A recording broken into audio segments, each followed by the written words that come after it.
A pedometer is an app that tracks your steps. And the idea with such an app is, of course, that you set enough steps during the day so that you get healthier. Many of these kind of digital technology has the same promise, a promise of a better, healthier world, a world in which you are in self-control about your own health. We think of these apps as something indeed that help us and that help us achieve better health and a better world. But do they really? Don't they have aspects that are actually detrimental to fundamental concepts that are embedded in our society and also in our health systems, concepts like justice, fairness, and solidarity? Tonight, we're going to talk about this dark side of health technology, especially health apps. And we have a very prominent speaker who is going to guide us through this brave new world of digital technology. Tamar Sharon is a professor of philosophy, digitalization and society here at Radboud University. She's going to give us a lecture about this dark side of health technology. She's also the author of a chapter in this book, Een gezonde samenleving in Dutch, a book that has been authored by scientists from Radboud University about a healthy society and how to achieve this and the pitfalls of it, etc. Had you been in this room, and notwithstanding COVID, we would have distributed this book freely to you. Have you subscribed to this lecture, then you will get an email telling you how to get this book for free. But you will receive this after the lecture. After the lecture by Tamar, we will have a discussion. And at some point in the discussion, you can actually participate. You can participate through asking questions via mentimeter.com. The right address and the code are on screen, so you can follow the instructions on screen. Don't hesitate to ask questions. You can already do that during the lecture by Tamar. Okay, Tamar, the floor is yours. Thank you.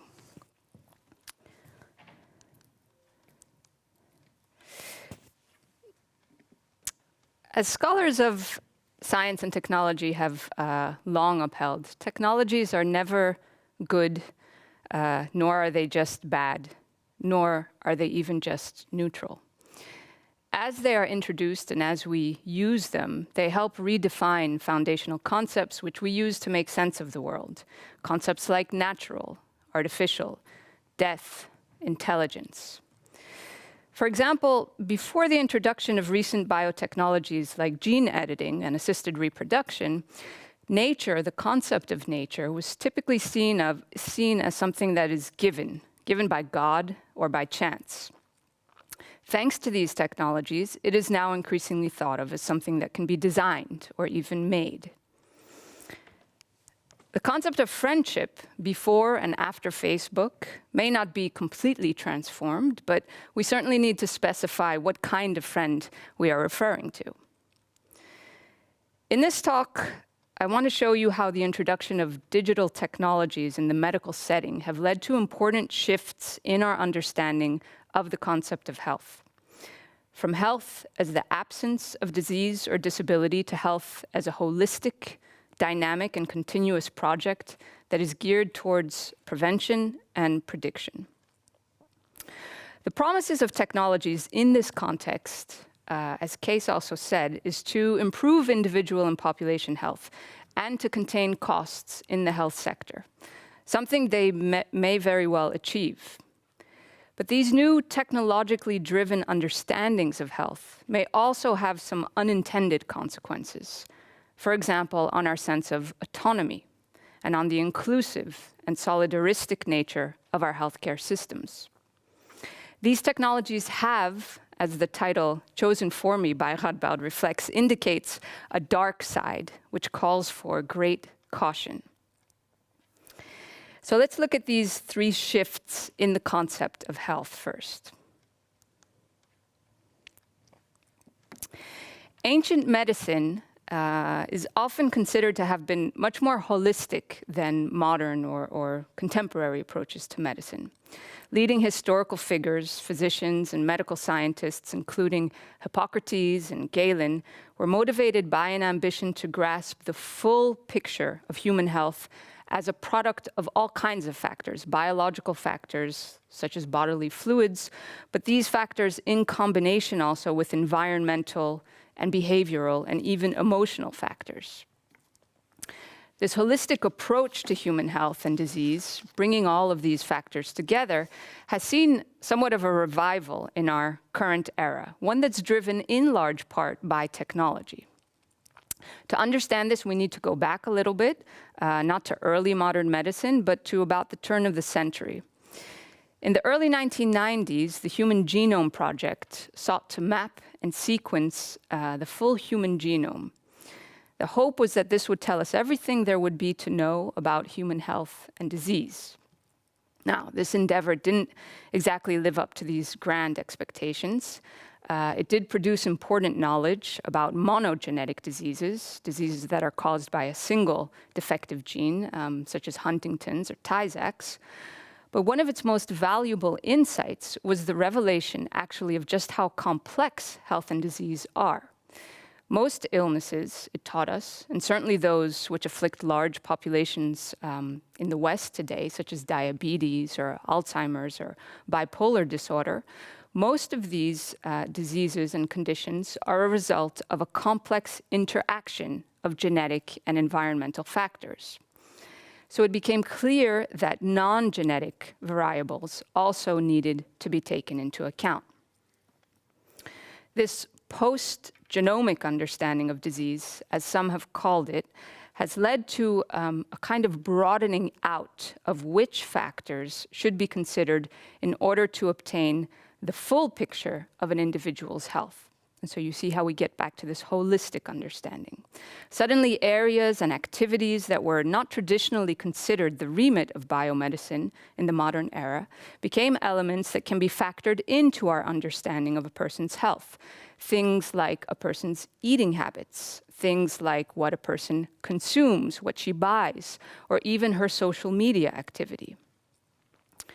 This revival of a more holistic understanding of health is in large part due to the possibilities offered by digital technologies, which allow us to datafy these different aspects of human life, to transform them into digital data. In the past decade and a half, an explosion of consumer mobile applications and wearable sensors has led to the datafication of all kinds of activities: food intake, physical activity, sleep patterns, menstrual cycles, and mood, just to name a few. Datafying these activities, turning them into data, requires reducing them to a quantifiable category. So calories, which can be counted, can act as a proxy for food consumption. Steps, which we can also count, act as a proxy for physical activity. A number from 1 to 10 acts as a proxy for mood. Proxies, of course, are never fully representative of what they stand in for. You can have a very low-calorie diet while still eating unhealthily. And you may be getting lots of steps because you're pacing around your room at night because you're anxious and you can't get to sleep. This doesn't mean you're particularly healthy. But what datafication has enabled is the incorporation of such activities into a holistic approach to health. In other words, it is because these activities can be translated into data, allowing them to be quantified, measured, and compared, that they become increasingly meaningful in the medical context. In turn, the possibility to datafy these activities contributes to broadening out our understanding of health to include all of these aspects. Take sleep, for example. Sleep has recently become quite an important health preoccupation, much more than it, say, used to be. A range of apps currently provide users with detailed analyses of their sleep patterns and circadian rhythms and how these correlate with other activities, such as what people have been eating or what they've been doing during the day.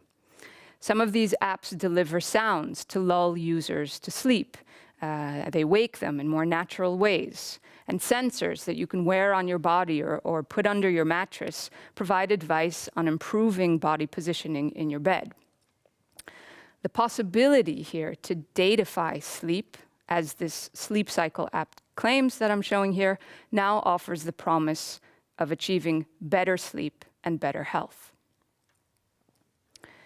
At the same time, as more and more dimensions of our lives play out in digital spaces, such as socializing, which we do increasingly on social media, shopping, which we increasingly do online, banking, which we increasingly do through our bank apps, all of these digital exhausts that we leave behind us are also becoming increasingly valuable for doing health research and providing health care. So a few examples I have up here. The activity of young Facebook users has been found to be an indication of the onset of psychosis. Credit scoring has been found to correlate with cardiovascular disease risk, and Twitter data is increasingly used in studies on mental health. The possibilities provided by big data analytics, whereby very large data sets of different types of data can be linked and correlations and patterns can be identified, mean today that virtually any type of data can reveal some information about a person's health. And so we get this rich tapestry, as you see on this slide, of what counts as health data and also of where to find it.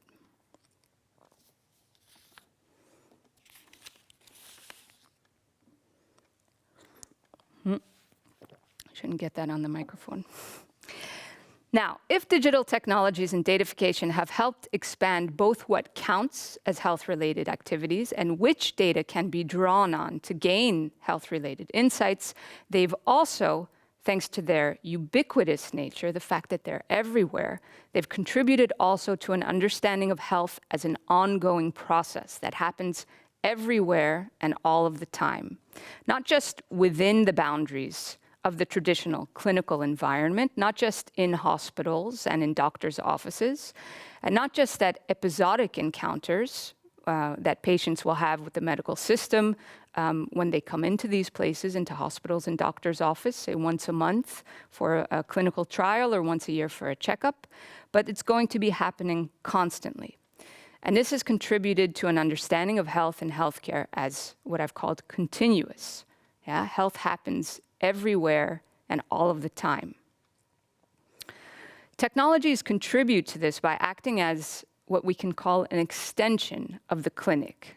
Sensors and wearables that can monitor essential vital signs such as heart rate, blood pressure, and oxygen saturation are used in combination with video conferencing and telemonitoring or telemedicine technologies to monitor patients remotely. These can allow patients to be sent home earlier following surgical interventions, and they can reduce the needs for patients to come in to hospitals or to clinics. And we've seen how useful this can be certainly during the corona crisis, allowing patients and professionals to keep a safe physical distance. I know I bought one of these oximeters when I tested positive last year and was really busy using it. So these technologies allow the clinic to be extended and really extended into our homes in quite structural ways.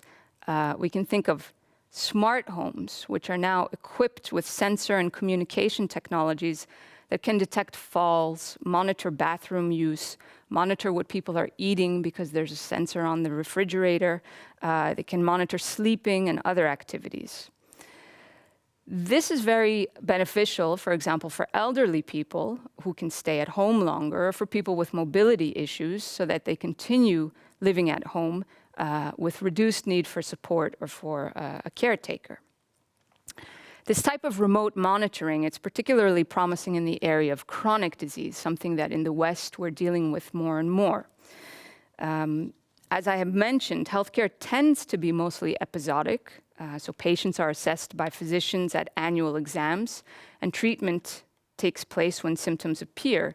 That's good for some types of care, something like surgery, or if you need to deal with a broken bone, but chronic diseases require long-term and complex responses. And as more and more of the ailments of our contemporary societies become chronic, mobile devices become very valuable. They're really the kind of perfect companion to chronic disease. They provide a continuous stream of granular, real-time data that are collected non-invasively as people go about their daily routines.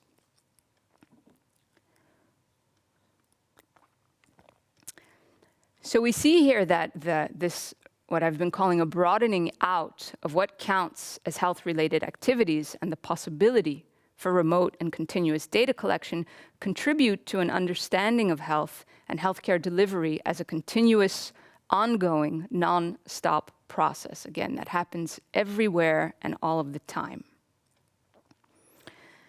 There's one last shift in how we think about health, driven by technology, that I want to point out, and that's a shift towards more preventive and predictive health. We are moving from a reactive approach to disease, where intervention occurs once a medical event has already happened, or once symptoms have already appeared, to a preventive one, where intervention takes place before these happen, before this occurs. Now, the notion of prevention itself is, of course, not something that's entirely new to healthcare and medicine. But as with these other shifts I've been talking about, technology has propelled this trend forward. It's really given it a new push, a new drive. Here, too, datafication and remote monitoring have created new possibilities for capturing early signs of disease before these become evident in symptoms. So you can think of something like watching out for changes in a person's mobility or sleep patterns, which might predict a case of depression before we actually see the depression or notice symptoms of it. Big data analytics and artificial intelligence that seek to identify patterns in large data sets can furthermore help to determine the risk or probability that a medical event will happen. And this, again, can support an early prevention approach with predictive modeling. So here what you see is a project called Infoscape that's being carried out at MIT that analyzes data from over more than 7 million electronic health records. Today, AI and algorithms are being used to predict which patients are at a higher risk of things like cardiovascular disease, breast cancer, melanoma, eye disease, and even mental health conditions. With this aim in mind, proponents of this kind of continuous, ongoing health envision the creation of individual health maps, or what are also called digital twins. These are kind of digital replica of a person, which can be monitored for deviations as early signs that a health problem is on its way. Here, the boundaries between health and disease are getting blurred. We no longer have clear categories of patients and healthy people, but everyone becomes pre-symptomatically ill, as some social scientists have noted, a patient in waiting, living somewhere between sickness and optimal health. Here's a good example of this, the Project Baseline. This is an ambitious initiative that was launched already back in 2014 by Verily. Verily is a sister company of Google, and this is in collaboration with Duke and Stanford universities. This Project Baseline has been collecting vast amounts of data on thousands of volunteers, healthy volunteers, for some years. This data includes conventional types of medical data, like blood samples or genetic data and images from X-rays and heart rate, but also non-conventional data. Think of this broadening out of what counts as health data that I've been speaking of. So they're also collecting samples of tears, saliva, stool and sweat, steps that are made in a day, physical activity, data from insurance claims, phone calls, tweets, social media activity, and psychological assessments. The initial aim of the project was to create a digital baseline or representation of normal human health. Again, they're collecting data on healthy volunteers. And the idea is that this could be monitored for deviations on an individual level and against data that's taken from populations where health conditions could be compared. Predictive modeling could then be used to determine the chance that an event will occur and to intervene before it ever does. So this was a brief overview of how, in the past couple of decades, technologies have contributed to what are actually very broad shifts in how we understand health, in the concept of health that we use. As I said, contributing to a shift in understanding health is something that's increasingly holistic by integrating information about aspects of our lives that weren't previously considered to be medical. Contributing to a shift in understanding health is something that's continuous and ongoing rather than sporadic and dealt with in the clinic. So mobile technologies allow for this extension of the clinic into our homes, into our everyday lives. And lastly, contributing to a shift in our understanding of health is something that's increasingly more about prediction and prevention rather than reacting to medical events. So this continuous and fine-grained big data collection allows us to identify patterns and variations before symptoms actually ever appear. At least that's the hope.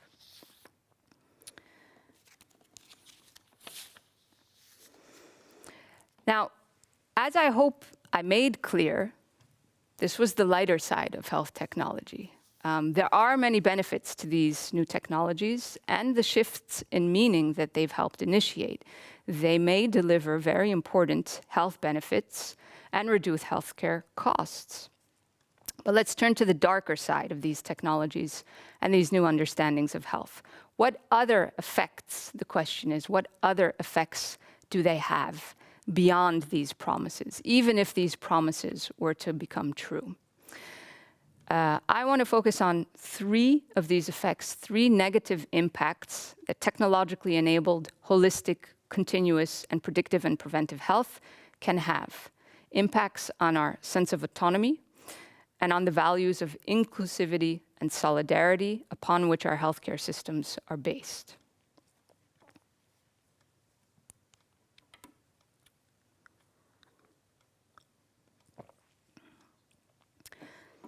Holistic, continuous, and preventive health implies that health is not a static state, but that it's an unstable and dynamic one that needs to be constantly monitored, that needs to be constantly attended to.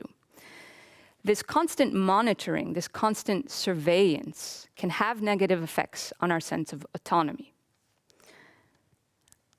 Surveillance has always been a part of medical care, waiting and watching, observing and anticipating.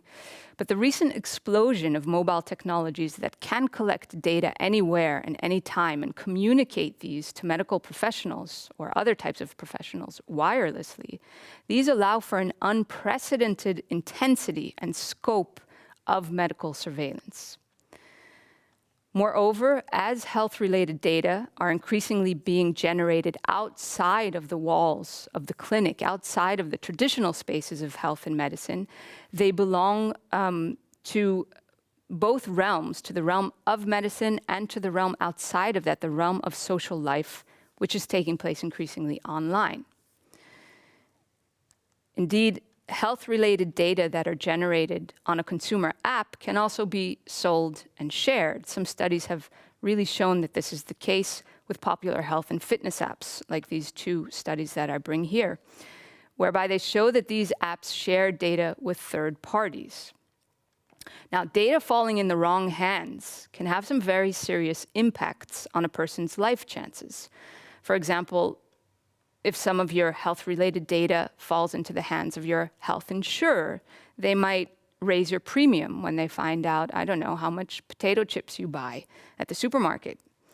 If a future employer gets hold of some of this data, they might decide not to hire you because they've seen all of your tweets about how you cope with your ADD, and they don't particularly want an employee with ADD. Now, if this type of data sharing is legal is a pretty complicated question. If users consent to this data sharing, and often they do without much thought, just by clicking a I consent button on their app, if users consent to this data sharing, it's not necessarily illegal. But the fact that it's legal doesn't mean that it's ethical. There's quite a distance between these two concepts.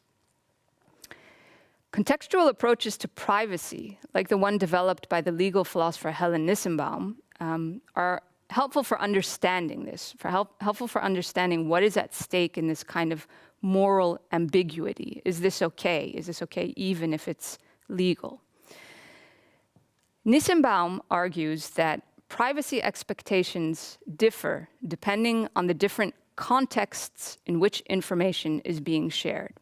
So different contexts are governed by different norms of privacy. When we share information in a social context, like on social media, or in a medical context, like with our doctor, or in a work context, like with our colleague, we have different expectations of what can and what will be done with this data, with the information that we share. We're not thinking that it will end up in these other contexts necessarily, which is why we probably consent so easily for what's happening with this data. But digital data, and here it differs from paper data, data in the paper age, digital data flow very easily between these contexts. So when we had data that was just a piece of paper, we could easily put it away in a filing cabinet and lock the key to that drawer. We cannot do this as easily with digital data. Digital data can be easily reproduced, it can be easily shared, it travels, yeah? And when it travels between these different contexts, it also transgresses context-specific norms of privacy, the expectations for privacy that we have in each of these contexts. Now, breaches of privacy and of informed consent in the digital economy are something that legislators are continuously grappling with, and we have very good progress in this field with things like the General Data Protection Regulation. But as data that are generated outside of the traditional spaces of health and medicine become increasingly relevant for healthcare and medical research, these questions about how to properly govern these data, what meaningful informed consent means, should become central for health and medical scholars as well. And it still isn't. Take the case of social media data for health research. In the past few years, Twitter has become a very popular source for mining big data for public health research. There have been studies using Twitter data for tracking flu outbreaks, for tracking cholera, for tracking physical activity levels, and for tracking mental health. Twitter data is publicly available, yeah? It's not illegal to scrape it and use it for research. But can we really speak of meaningful consent when this data are used for medical research? Would Twitter users who are tweeting about their struggles with depression, for example, or with ADD, really be okay with this data ending up in a medical study without their knowledge or without their explicit knowledge? We have to ask here, again, not only is this legal, but how people's sense of autonomy and self-determination can be undermined by such practices. To do this, I think scholars in the health and medical domain can learn from philosophers and social theorists who have been working exactly on these questions, on the effects of digital technologies on privacy and autonomy in recent decades. For these theorists, privacy is not only valuable because personal data in the wrong hands can be used in ways that negatively impact a person's life chances, like the health insurer or the employee, though these are, of course, serious risks. But privacy is also, and here I'm using work from Julie Cohen, privacy is also the breathing room we need to engage in the process of self-development. It's an integral component of our sense of autonomy. It's a buffer that gives us the space to develop an identity that is somewhat separate from the judgment of others and from the pressures of our society and our culture. This breathing room, this buffer, is crucial for us to manage all of these influences and to form an identity that's not dictated, at least solely by social conditions. To become really autonomous agents of our lives, we need some of this breathing room. But this breathing room is currently under threat by the constant data collection, profiling, nudging, and coaching that we're subjected to and to which we subject ourselves, even when this is in the interest of our own health.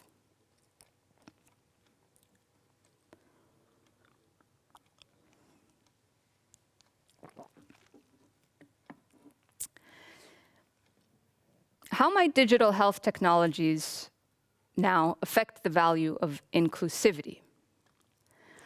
Continuous preventive and predictive health, as we've seen, may contribute to identifying early signs of illness, catching them before it's too late, in a sense. AI, which is used to detect patterns in very large data sets in ways that humans alone aren't very good at doing, is a key technology here. And in recent years, we've seen more and more successful uses of AI in the medical field for detecting the risk of eye disease, breast cancer, cardiovascular disease, melanoma, even mental health conditions. For example, using speech recognition to predict psychotic episodes or depression. But AI systems are also vulnerable to bias. I think no one currently is unaware of this, at least in our country, in the Netherlands. I don't know how many international people we have online, but certainly in the Netherlands, we've had a bad taste of this with what we call the toeslagenaffaire. And these biases, which creep their way into AI, can lead to differentiating between groups and individuals in ways that is, as we've seen, unfair and discriminatory, and that may undermine the inclusive nature of systems like our healthcare systems or our welfare systems in the case of the tax office. A simple example of this. AI is currently being used to help predict skin diseases like melanoma, skin cancer. Apps are being developed that allow people to take photos of skin lesions, photos of lesions they have on their skin, and try to assess what the risk of melanoma, of skin cancer, is from this photo. This is good, of course, for preventive health. The problem is that the large data sets of photos of skin lesions, which are often used to train these algorithms that are built into these apps, these are data sets that include actually a majority of images of lesions from light-skinned people. They don't have many lesions on dark skins in this database. What this means for the AI that is trained on this data is that it will be much better at identifying melanoma on light skin than on dark skin. And this, of course, can lead to better diagnosis for light-skinned people. A more complicated example of this kind of bias and discrimination as a result of the use of AI in healthcare. Recently, it was revealed that an algorithm used in hospitals across the United States that was being used to identify which patients should get additional attention for complex health needs, attention like home visits, it was revealed that this algorithm had been systematically discriminating against Black patients by giving Black patients who were just as sick as white patients a lower risk score. So basically, you would get additional health care based on how high your risk score was. The higher risk score you had, the more additional health care you would get with this algorithm. Now, this was a result of how the algorithm had been developed. It assessed risk using the predicted cost of care. It equated higher healthcare spending with worse health. Now, this certainly seems like a reasonable assumption that's at work here, that the sicker you are, the more you cost the system. But it turns out that historically, less has been commonly spent on Black patients than on white patients in the United States in their healthcare system.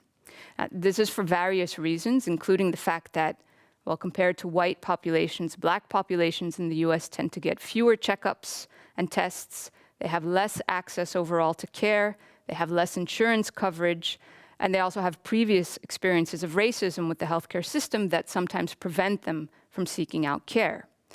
What we get is ultimately, actually, over the population, is that Black people cost the system less than white people.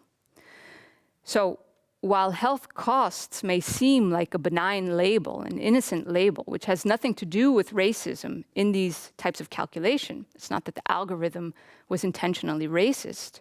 What we see is that this proxy, this label, is an inaccurate and racially biased proxy for healthcare needs, which, when it's used in practice to identify risk, can actually increase existing social inequalities here between Black and white populations, and it can have life-threatening results.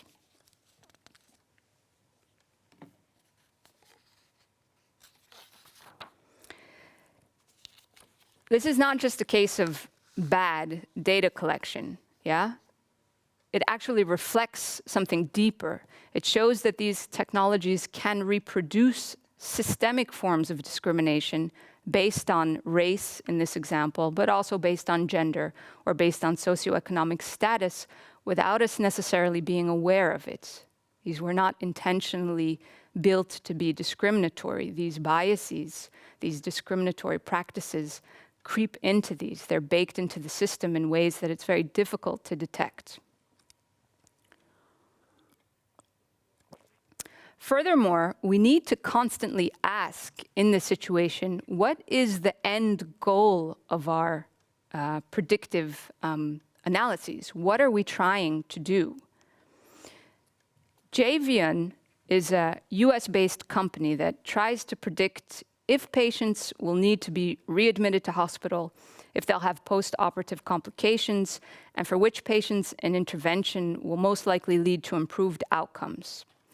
They make these predictions based on the integration of some 4,000 person-specific data points, including things like if a person drives a car or uses public transportation, what the purchasing habits of a patient are, what their ability to pay back bank loans is, and other types of lifestyle data. Other companies use such data analytics to categorize patients as highly stressed, motivated, diabetes aware, or non-compliant. They create profiles on patients. Now, from a European perspective, the idea that this type of data and predictive analytics would be used to decide if someone gets a treatment or not, it sounds horrific. I can't see everybody's faces at home, but I hope you're horrified by this idea. Our system, the European healthcare system, is built on an ideal of universal access based on need, not based on a person's profile, using many of these really non-medical data points. But the attempt to know which patient will benefit from a treatment is also very much what predictive health seeks to do here in Europe as well. And here, too, there is constant pressure to reduce healthcare costs by making it more predictive. So we need to remain vigilant. If we want healthcare to remain inclusive, we will have to ensure that our algorithms and predictive analytics are optimized for increasing access to healthcare, not for reducing costs.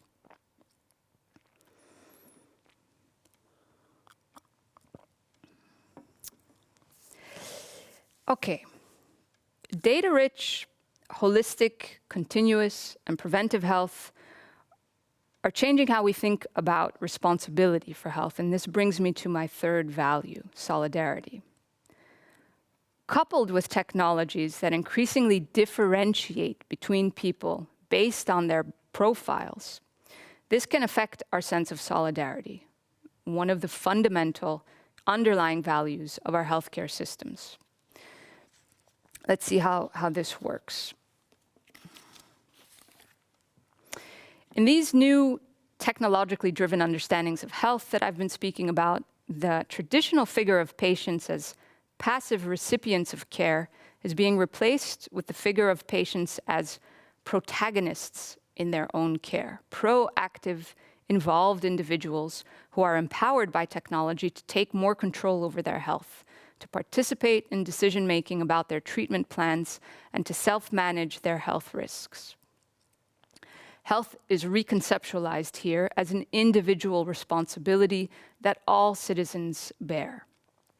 As the European Commission stated in the early days of the rise of mobile health, I put the quote up here on the slide, mHealth, mobile health solutions support the changing role of patients from a rather passive to a more participative role while enhancing their responsibility over their own health through sensors that detect and report vital signs and mobile apps that encourage them to adhere to diet and medication.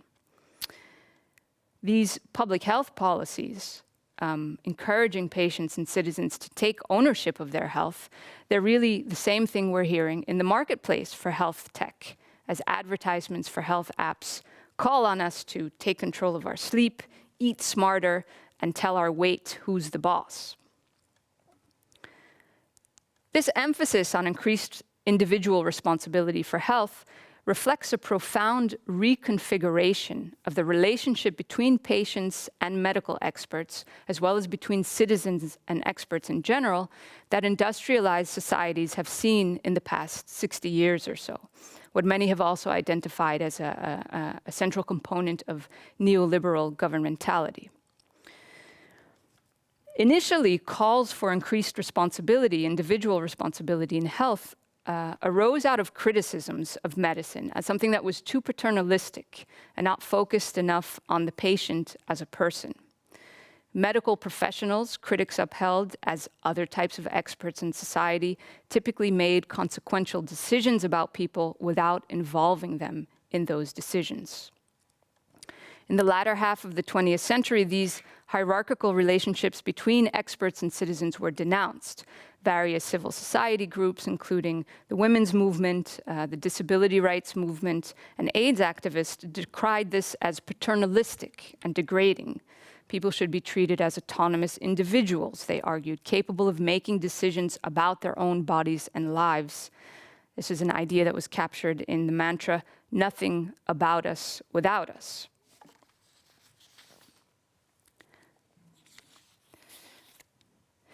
Digital technologies have here too amplified these social, political developments. The title of this book, The Patient Will See You Now, I think is very telling in this regard. Eric Topol is a renowned cardiologist and leading advocate of digital health. Some of you may know him more recently for his excellent Twitter summaries of COVID studies. But look at how this title really flips the traditional hierarchy between doctors and patients on its head. Yeah? Here we have the patient will see you now rather than the doctor will see you now. Topol argues that just as in the 15th century, the printing press revolutionized access to knowledge for lay people, mobile health will democratize medicine, making it more participatory and empowering patients to take control over their own care. Now, the increased involvement of patients in their own care can certainly have beneficial effects, both in terms of health outcomes, but also in this idea of democratizing what used to be a highly paternalistic relationship between patients and medical experts. But it can also be detrimental in several ways. First, because the understanding of health as an individual responsibility implies, to an important extent, that health and lifestyle are things that we choose, and choose freely. Yet we know that socioeconomic conditions and factors such as class, gender, and ethnicity affect health. These are not under individuals' control. And so this framing draws attention away from socioeconomic and other conditions that play a role in illness and disease. For example, when obesity is framed as the result of individual lifestyle choices, less attention is paid to factors such as the cost of fresh food. Think of how expensive organic vegetables and meat are compared to frozen foods. It draws attention away from the fact that snack bars may be more common than green grocers in poorer neighborhoods, or that employment precarity is an important factor in stress, which can lead to overeating and obesity and all kinds of other diseases. The individualization of responsibility for health can in this way redirect the focus of interventions from structural issues to individualized ones. We see this with all the nudging techniques we have today. If we're being nudged to take the stairs, or we're being nudged by supermarket workers asking us if we want more fruits and vegetables. This individualization of responsibility can have harmful effects on solidarity, the sense that we are all equally vulnerable to disease, and so that we should pool our efforts together as a collective to help each other out when that's needed. The more we understand ill health as the result of bad individual choices, the less we see it as the result of bad luck and fate, and the less we will be willing to share that fate with other members of society. We lose the sense of mutual obligation that has traditionally underpinned the healthcare system. We're already seeing some of these effects in the more personalized health insurance packages that we need to choose from today. If I'm a responsible citizen who strives towards a healthy lifestyle by eating healthy, by exercising, by counting my steps, watching how I sleep, by informing myself about my health risks, why would I pay for those people who choose to partake in unhealthy practices, like a sedentary lifestyle or a bad diet? Of course, we've also had a particularly unpleasant taste of this trend at the height of our Delta wave in the corona pandemic, when the rights of people who chose not to get vaccinated against corona to get medical assistance were put into question.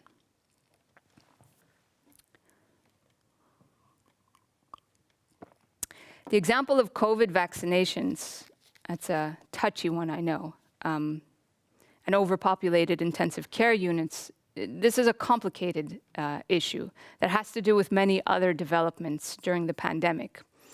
But the point I want to make, and I'm coming towards my conclusion, is that shifting understandings of health enabled by the technologies we develop can have unintended effects on some of our most fundamental social values, like solidarity. All of this is not to say that technology is bad. It isn't, nor is it all good, nor is it neutral. It is deeply transformative, not just of what we are capable of doing as human beings, but of how we understand the fundamental concepts and values which we use to situate ourselves in the world, which we use to make sense of the world and to act on it. These technologies have unintended consequences that we often only realize once they've already happened. If we cherish these values and principles, values such as autonomy, inclusivity, and solidarity, it's crucial to look around us at how these are also being impacted by technologically driven shifts in health and medicine, lest we lose these for better health and lower costs. Thank you.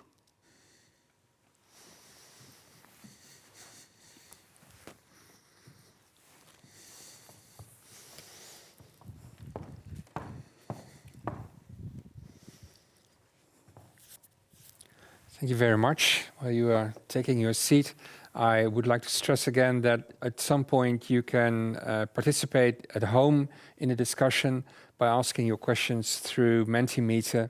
The coordinates, the number you have to type in will appear on screen at some point. But first, to my questions, maybe a first question what I would like to discuss is the scope of this. So, for instance, the whole orientation versus the whole orientation to prevention. Prevention has been around for a long time, and also including improving lifestyles, the intake of food, and that kind of stuff. So. You say these digital technologies are making medicine more preventive and predictive, but what exactly is the scope of this? Because prevention was around before the advent of these technologies. So what is exactly changing? Well, I think that as in all the shifts that I discussed and all the examples I discussed, technology is never the sole agent in any of these. What we're seeing is societal, political, scientific trends which can be given a boost by technology. And I think that's what we're seeing. Of course, prevention, prediction has always been an aim of health to some extent. We can do this on a level that we haven't been able to do before. That's mainly with this idea of artificial intelligence and big data analytics, where we can collect vast amounts of data and bring heterogeneous data sets together that are about completely different things, try to put them together, find links between them, find patterns. AI is incredibly good. This is what it does maybe best. So it's very difficult for humans to take in all of this data and to see patterns in it. This is something that AI is extremely good at, and it's very useful. So once you can identify these patterns, that's when you can start thinking, well, if I see that this is happening, I can start predicting that it will happen if X and Y. And it's with the technology that this kind of push for predictive medicine has become much more real in a sense, and much more applicable. And that's what is being attempted to be implemented now. I was thinking of, you have this phenomenon that a quantitative change can turn into a qualitative change. Is that what you're hinting at? Is the scope of this is so large, the whole aim of prediction can be fulfilled to an extent that we've never seen before.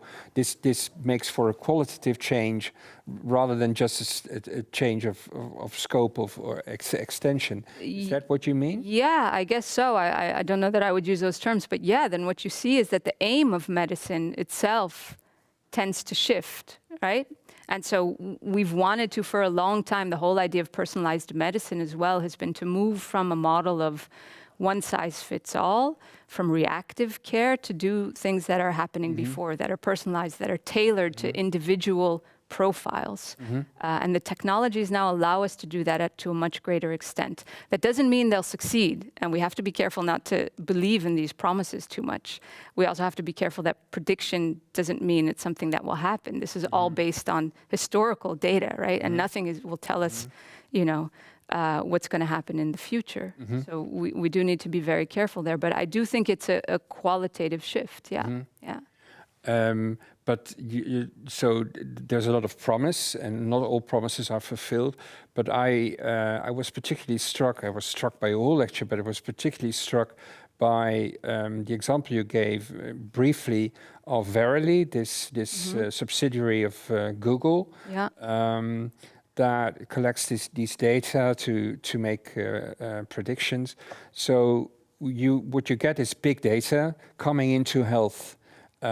The health system, and collecting data and using it for aims that we may not agree with. Could you expand this a little bit? Because you touched upon this briefly, but it was a quite scary perspective, I thought. So could you expand this a little bit? About these predictive aims again? Yes, well, I think we have sci-fi movies about this, which are dystopic ones. I mean, remember Minority Report, that was back in the 90s or something? So this is the idea of predicting behavior, of predicting health, of seeing events before they happen. And of course, this is, again, it's not just the technology. We've moved into a type of what we can call risk thinking since the 1980s, of trying to mitigate, of trying to manage risks, of trying to bring the future into the present. And the more that we have technologies that can help us collect data and make sense of them and see patterns, the better we will be at predicting things, or at least making predictions, not necessarily forecasting for sure what will happen. I think it is, there's something very scary about it if you think of Minority Report, because you can get stuck in a prediction which is not real and which may not be about you and which says things about you that may not be at all the case. We kind of lose all space there for improvisation, for creativity, for flexibility. Yeah. And I think as with a lot of the shifts that I discussed in a lot of these technologies, the promise here is one of better health, which is a wonderful thing. I mean, we live in a society, liberal societies, where health is probably it's the super value. It's the one which is hardly contested. You know, everybody wants more health. We don't speak about limits to health. It's not like other values, like autonomy should have some limits, solidarity might need some limits, but health. Until kind of the coronavirus, these discussions have now come up that there are other interests involved, is really a super value. And a lot of this digitalization in health, a lot of the use of these technologies is being justified with this argument for better health. And it's one that's very difficult to push back against, because you can say, well, yeah, who needs, flexibility and creativity if I get to live longer and if I get to live a healthy life? It's a difficult trade-off discussion, but it's one that has to be had, because what we're seeing is that for the super value of health, digitally enabled better health, these other values are getting traded off. These other values are put at risk.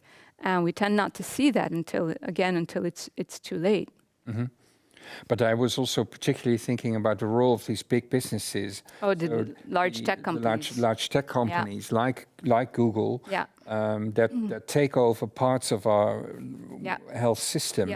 And the consequences of that. You didn't particularly speak of those consequences. No. And I have a lot to say, because I'm actually running a 5-year project funded by the European Commission exactly on this, on the increased presence of big tech companies in health and medicine. I call this the Googlization of health. And what we see is that for the past 6-7 years, each of the large tech companies, so not just Google with its sister company Verily, but Apple, Amazon, Facebook, IBM, Microsoft, they've all moved very aggressively into health and medicine. And this is because as health and medicine becomes increasingly digitalized and data-driven, these companies, which are very good at everything that has to do with data collection, data storage, data analytics, have something valuable to offer.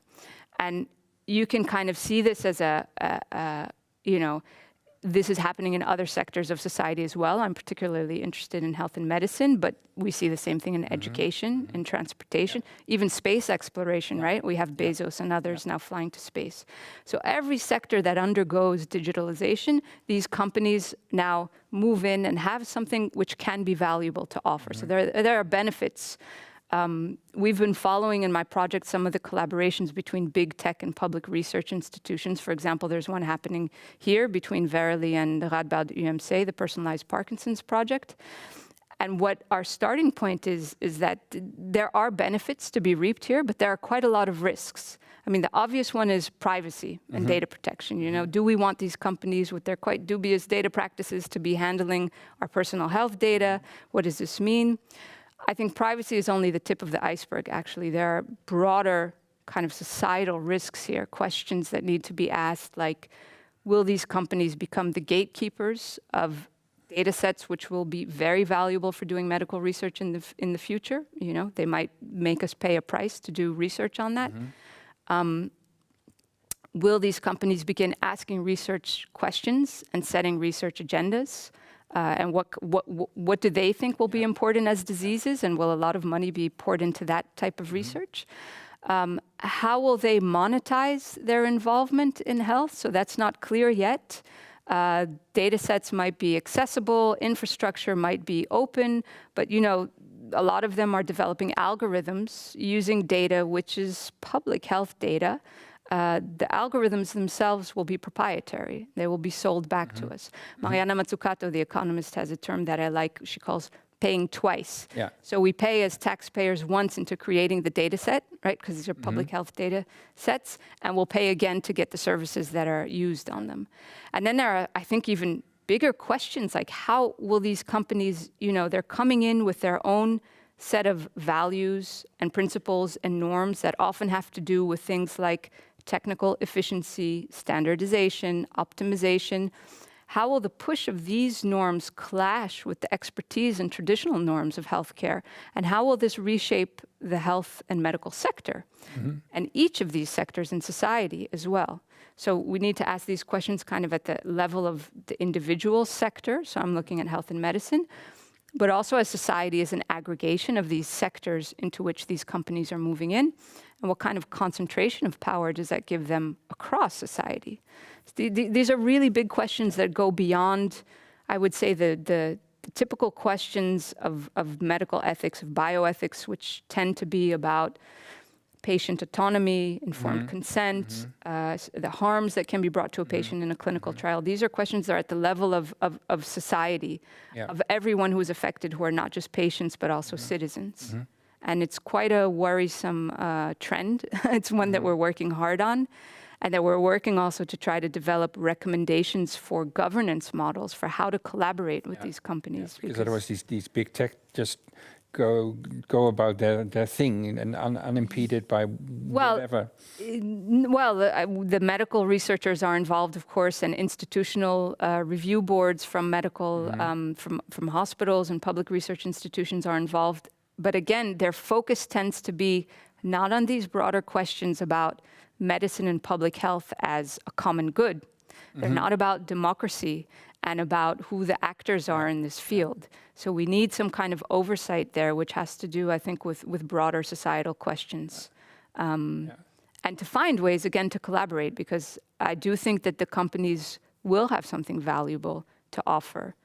But there needs to be an appropriate governance system of checks and balances. Who's calling the shots? Who's deciding what research is getting done? Who benefits from the research? How are benefits distributed then in the medical field and in society more broadly? Another question concerns the notion of autonomy that you use, and you explained to what extent this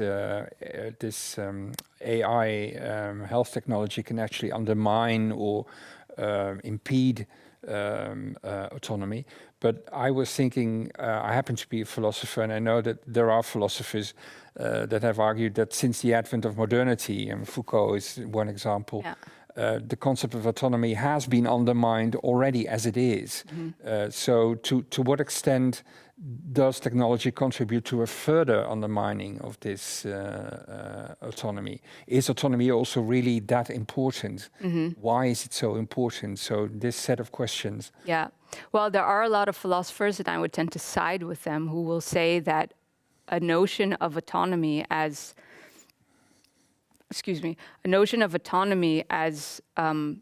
the subject who is completely independent from all external influence and decides entirely for herself what she does is an illusion.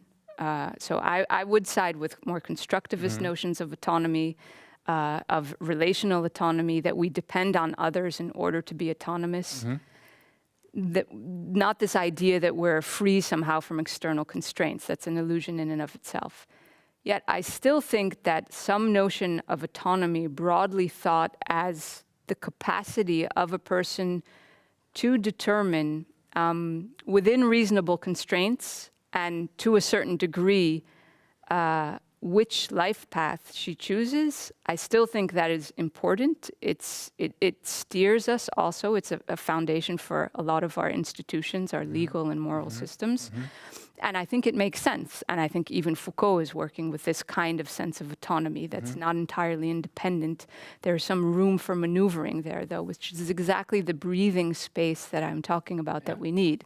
I'm very inspired by Foucault when I'm thinking about surveillance technologies. Of course, he's the theorist who really laid down how to think about what does it mean, what does it do to us as subjects if we are constantly being watched, right? And the idea there is that when we know we're being watched, it has a chilling effect on our behavior.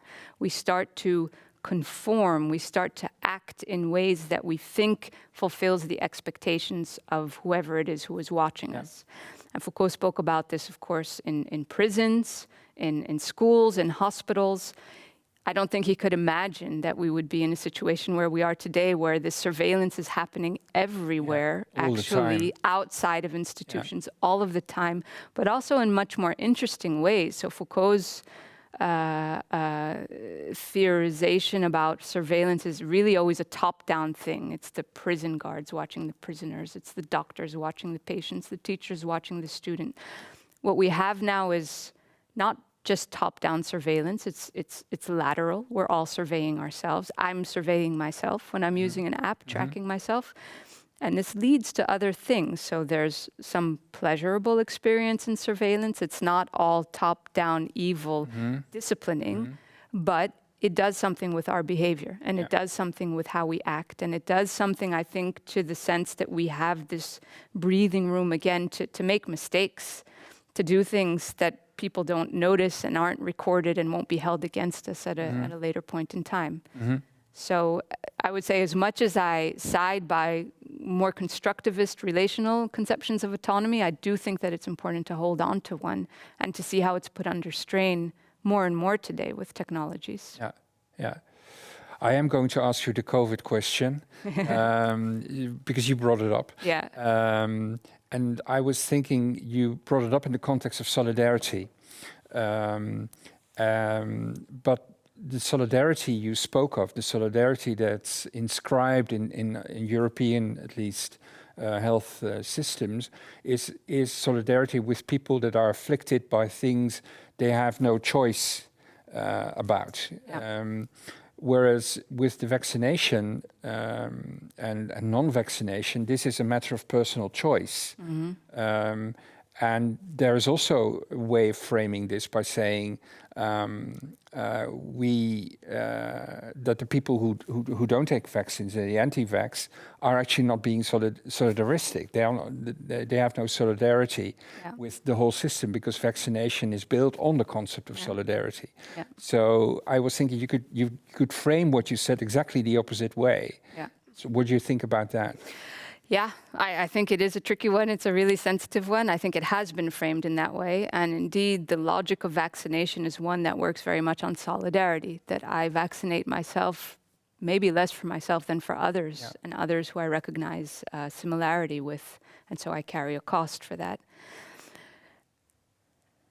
Still, I think that what we've seen in the Netherlands and in other countries as well, of somehow blaming people who don't take the vaccination, and before we get there even, I think we need to be really careful about, why people aren't getting vaccinated. So we have we can have an anti-vax ideological group, but we also know, of course, there are medical reasons for not getting vaccinated, and there are all kinds of reasons of citizens who mistrust the government. And, I mentioned the toeslagen affair. I can understand also why. So there's a history of mistrust there. So we need to be careful about the reasons. But let's say the ideological anti-vaxxer.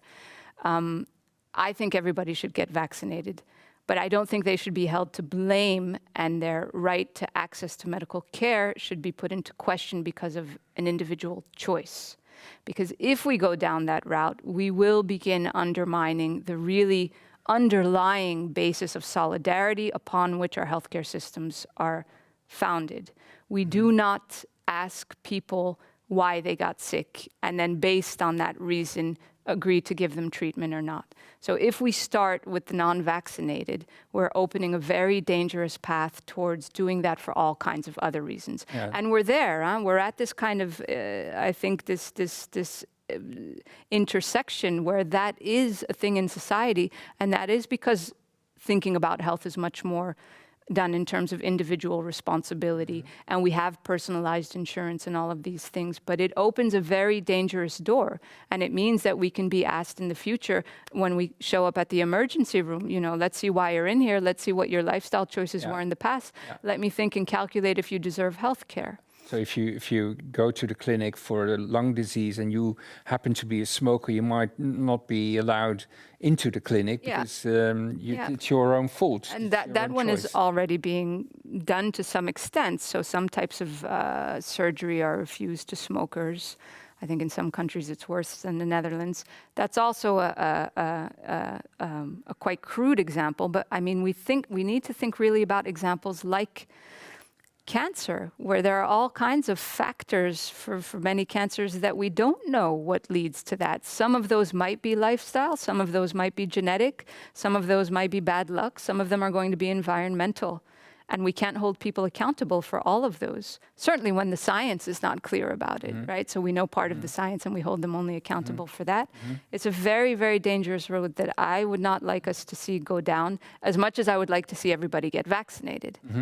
I mean, and then the pandemic situation is a very complex one. We've also done a study on solidarity during the pandemic this past year, where what we saw, we did interviews with people at certain times, and what we saw in the Dutch case, this was a pan-European study, that there was a lot of solidarity, so to speak, in the beginning of the pandemic. People were very willing to do things for others, if it was walk the dogs or do the shopping or do these types of arrangements. And when we spoke with them 6 months later, there was a sense that solidarity was on the decline. Now, what we've seen in this work and in other theoretical work we've done with Barbara Preinzak, who was the PI on this study at the pan-European level, is that we need to think about solidarity on several levels. We have this interpersonal kind of solidarity. I walk your dog in the hope that you'd walk mine the day I can't do it. But we also have institutional solidarity, a higher tier, which is something like the healthcare system, which is infrastructural, solidaristic arrangements in a society where we no longer really choose to opt in or opt out. It's part of what we do. The healthcare system is the paradigmatic example for this. Now, what we saw in the pandemic is that this level of interpersonal solidarity was getting undermined. People were getting tired. We called this pandemic fatigue. And what we think, or one of the recommendations was that these practices of interpersonal solidarity, they need help. They don't last for very long, certainly in a situation of crisis where people are tired. You need institutionalized solidarity to prop this up, to kind of facilitate practices of solidarity. And we were missing some of this. In the Netherlands, maybe more than in some other countries. So there was really a sense that it was up to individual citizens to be solidaristic. I mean, our cabinet was quite clear about this, that you should walk the dog for your neighbor. We could have had more institutional arrangements which facilitate solidarity. Now, in the situation where solidarity starts waning, what we also saw is people begin blaming each other because there's no one else to turn to. Yeah. It's easy to blame the non-vaxxed, to say it's because of you we're in this situation. We could also be pointing our fingers, and people have in other places, why are the ICU units not better prepared? Why didn't we have a better policy with long-term vision? Why haven't we worked more on ventilation in the meanwhile? So there's all kinds of reasons, and fingers could have been pointed at a much higher, I would say, policy level than only blaming the non-vaxxed. So in a situation where there is, I would say, a lack of institutionalized solidarity, it becomes also easier to blame each other and see a break in solidarity there.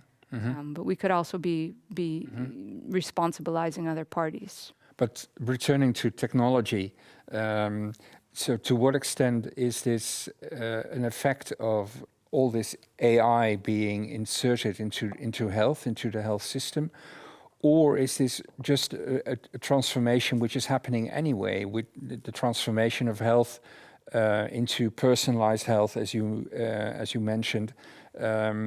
So if we have more personalized health, we also might get personalized health insurance and that kind of thing. Yeah. So to what extent is technology contributing to a series of events that are already taking place? Yeah, I think that's the right way to look at it. I mean, I've here kind of isolated, in a sense, the role of technologies to make that stronger. But it's, of course, the case that these technologies interact with these socio-political trends and tendencies, scientific trends, and also just people and how they interact with technologies. I'm a philosopher of technology, so I'm particularly interested in the role of technologies in these new configurations. But this is always happening on the backdrop of political trends, trends in how we think about responsibility and participation. And the technologies will play hand in hand in there. But the same technology in a completely different society or culture will lead to a completely different effect. Yeah. So if you think of something like abortion technologies, if you throw that into a society like ours, or in China or India, where you have a one-child or a two-child policy, and a preference for male babies, you're going to have a completely different effect, right? Yeah. The point is that the technology has some role in that. It interacts with these social political trends and how people use them. And I think that's a very interesting combination to try to pull apart. Yeah. But you're completely right. So the use of AI, predictive analytics, on itself, it does nothing. In itself, it does nothing. It's acting on this backdrop of trends around individualizing responsibility. Yeah. It's what some call neoliberalism. Yes. Trends around personalization, which we're seeing everywhere. I mean, we have personalization in healthcare. It's something that's considered to be different than personalization in advertising, but really it's the same thought processes of differentiating people into groups in order to target them. And then the question is what you're targeting them for. But then you can use the same technologies to try to do this. Yeah, I have many questions left, but let's go to the audience. And I have to wear these extra glasses. That's my technology. Let's see what's come up. This is a question which is as follows. Preventive health care via apps often does not reach more health illiterate persons, those who have the highest needs for the benefits of health apps. What could we do to better reach and include them?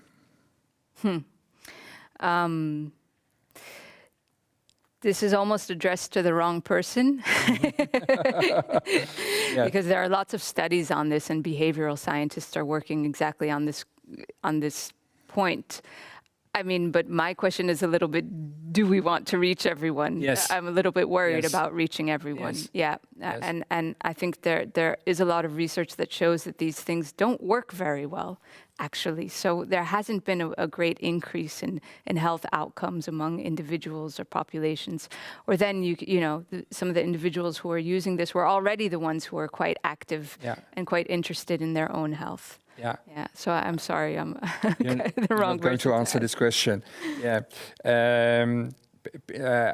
I stress again, do submit your questions through mentimeter.com. We don't have terribly much questions. Actually, this was the question. I can think about it a bit more. That was pouring in. Now nobody wants to ask a right question. Right now, nobody wants to ask a question anymore. So do ask a question through Mentimeter.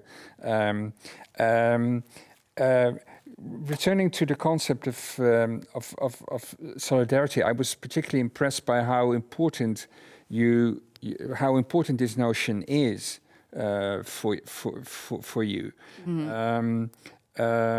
Why do you think it's such an important concept for our health system? It seems to be particular for European systems. It's less interesting or less developed in the United States, for instance. Why do you find it so important? Why is solidarity so important that you think it's going to be undermined by AI? Well, I think it's a very strong value, and I think there's different ways to think about the value of solidarity as just in a conceptual sense or in a normative sense. You could also say that solidarity isn't always a good thing. You can have solidarity amongst thieves. You can have solidarity amongst Nazis. Yeah. So in and of itself, solidarity is not good. But I do think that when solidarity is geared towards being as inclusive as possible, and when it's institutionalized in the way that we do have in many European states, our healthcare systems or our social security systems, it is an extremely moral value and a robust one. I'm also struck sometimes in some of the work I've done with people who track themselves. And self-tracking tends to be thought of a very narcissistic, individualist practice. But I'm struck how through all the attempts to personalize and to individualize responsibility and to target individuals, it's also a very strong concept, solidarity. So it seems to me that often people want to be solidaristic and they have a need for solidarity and community that's stronger than some of these trends. I find that quite fascinating. So that's something I saw when I did research with the quantified self community. So these are people who are really avid trackers who use a lot of these tracking devices. And a lot of the critical work on quantified self was exactly that this is hyper-individualization and narcissistic, and these people only care about themselves. And what I found in the research I was doing when I was following these people at their conferences and where they speak is that they would often use these technologies to share information they'd find out about themselves, to kind of reach out to other people who would be vulnerable in the same way they are and create these smaller communities. So solidarity was kind of alive and kicking there. And I find that in and of itself super interesting and very hopeful also. And then we have to ask all kinds of questions again. What type of solidarity is this? Is this solidarity only of people who are tech savvy and who have the time and the money to buy these gadgets and take care of themselves?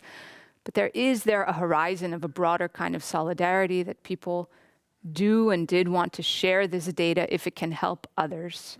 So I think we need to really hold on to that. I would say it sounds a bit naive and idealistic, but I do. Yeah. And I see healthcare systems that aren't based on that. And it's, I mean, we see in the pandemic also societies that had stronger, more robust systems like institutionalized solidarity did better, do better. It's there's a practical thing there too, I think. In the meantime, people have started asking questions. One of them is, do we need better regulations with respect to this theme, so AI in health systems? Yes, always, in many different ways. One of them, so I work here at the university in an interfaculty, interdisciplinary research center on digitalization and society, and we have quite a few legal scholars, and one of the things I've learned working with them is, for example, if we think about AI and discrimination, that non-discrimination law is not ready for the types of discrimination we're seeing with AI. Why? Simply because non-discrimination law works with certain defined protected categories. These are race or ethnicity, gender, age possibly, but some of these categories. And if you're discriminated against based on a category which is not a protected one, non-discrimination law doesn't help you. But what does AI do? And what it's very good at, it's creating new categories. It's saying, I'm taking a data point of something like, well, Case, he's in this age group, he lives in this place, he drives this color car, he uses this search engine, and he has a pet, and I've created a category. This is not a protected category in non-discrimination law. So non-discrimination law won't protect us there. And so we've really got to think about, do we need to update non-discrimination law? Do we need to add more categories? How would we do this? That's one of the things that really needs work on. So the short answer is yes. Yes, that's only for non-discrimination law, And then if I'm thinking about my own project on the Googlization of Health, regulation there is really far behind. And I think the more that, digitalization is like a wave that's coming over our society, we have regulation which tends to be sector specific, but what we're seeing is that these things are sweeping across sectors. And so, I don't know, I've had a PhD student, Thijs, who's told me, maybe we need to think in terms of something like environmental law, that covers everything. And it's at that level that we need to be thinking. Yeah, because we're also dealing with formidable opponents, so to speak, like these big tech that escape regulation anyway. So escape regulation, and then if I'm looking at the health and medical sector, so it's quite a regulated sector, and ethical frameworks from bioethics, medical ethics, they're robust. but they're only looking at the sector. And so they're not seeing this cross-sectoral, transgression or encroachment of these companies. Okay.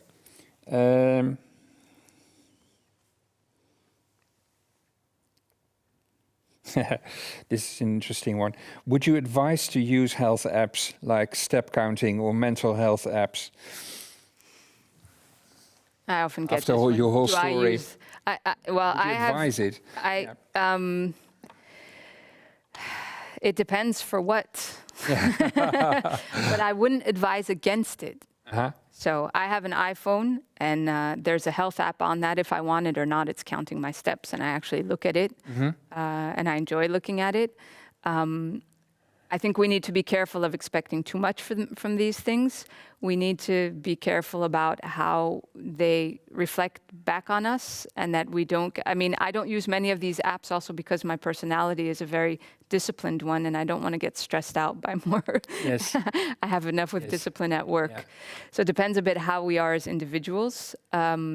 I don't think that we shouldn't use them, but I think they should be better. I think they should be better regulated. I think that the data that they collect shouldn't be shared so easily. I think we need to be careful about how these apps are integrated into other things. But I also think it's not up to individuals to make that happen. So we could refuse all of this and say, I'm not participating in it. That's a way of protecting ourselves in a sense. I think it would be better if we had better regulation. If this was better done in a way that we could benefit from the benefits that are there to be. But you wouldn't advise against it, against using No, I it. wouldn't tell somebody not to use an app, no. Yeah, okay.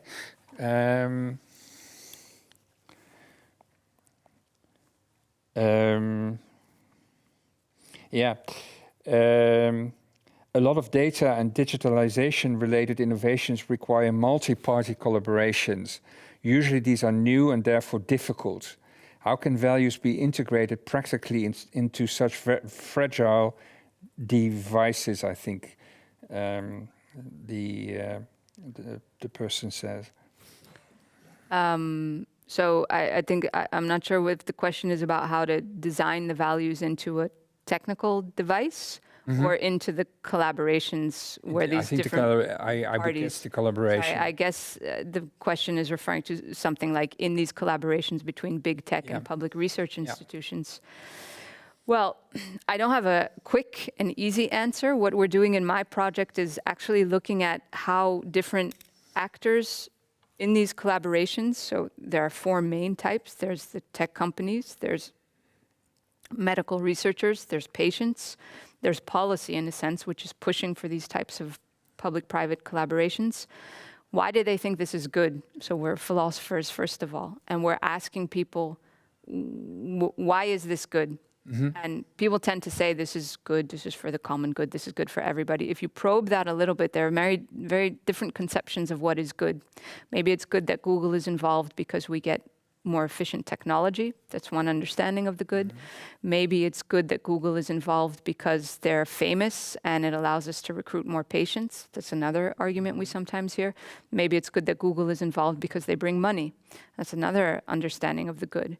Now, if we have these different definitions of the good and we're using a framework that uses a typology of 6 or 7 understandings of the common good in these different versions, we can think of a democratic deliberation where these different understandings of the good each have a say, but we should be careful that one doesn't become dominant, or we should at least be careful that if technical efficiency, which tends to be one of the large justifications for collaborating with these companies, is dominant, it might do something to something else.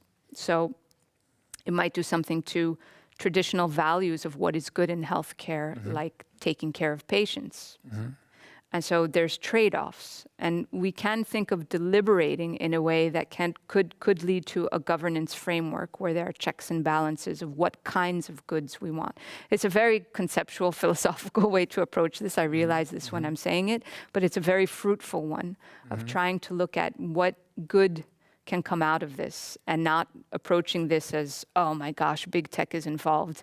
This is evil. We shouldn't allow this to happen. So quite in particular, you mentioned the example of people doing the Parkinson research here at the university, working together with, was it Verily? Or? Yeah, it's Verily. So you wouldn't be against it. No. Just I like think that. being against it it's not very helpful. It may be too late also for society, but I think these companies do have a lot of valuable things to bring forward.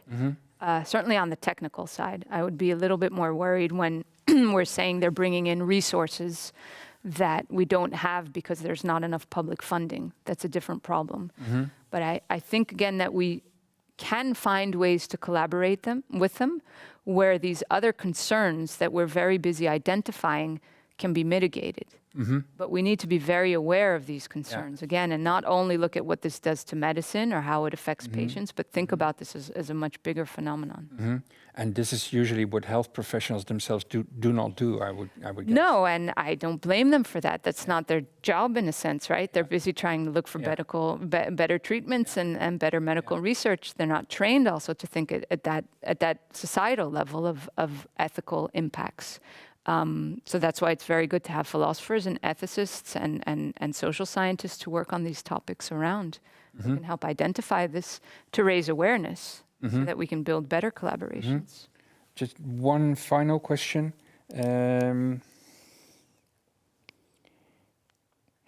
Yeah, this is an interesting.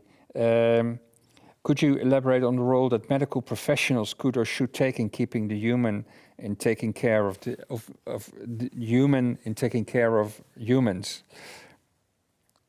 So the role of medical professionals in caring for humans. Well, I think that the obvious one is we need to be careful that care is not completely delegated to technologies. I don't think anybody wants that entirely, but there is a push to think, well, sometimes these technologies and automation can be more efficient, they can reduce costs, and so we're delegating care to them. I think there's talk about having a human always in the loop or on the loop. Humans are better at things like empathy, understanding. This is something that AI and robots don't do well, at least yet, and I don't think they will. We should be careful that we understand what tasks they're good at better than humans and delegate only those and make sure that humans stay in what is necessary to give good care. And I think there we also need to be careful, because there's this rush to automate also for cost reduction and to render things more efficient. But often when we're automating a practice, we don't necessarily realize what goes into making a practice what it is before we automate it, and then we automate things away. So I can think of a simple example that I read about once that, a home nurse who comes in to care for a person can do things in very inefficient ways. It's time consuming. Now you could bring a robot in who's much quicker at doing whatever it is the home nurse did, putting on socks or helping to feed someone. But there's something in the inefficiency, in the slowness of the human nurse, which is also part of the care. And you're going to lose that if you automate it entirely. So those are the types of things we need to be really careful about. Okay, thank you very much. Thank you very much for your very, very interesting lecture and the answers to all the questions. Thank you for watching. We will be back physically next Monday when we will boldly go where no man has gone before, because we have a program on Star Trek. We would very much like you to participate physically in the room, but the event will probably be somehow online as well. But please come back, and we're missing you. We're missing the physical presence of audience. But for now, thank you for watching, and see you soon at some of our activities. Thank you very much.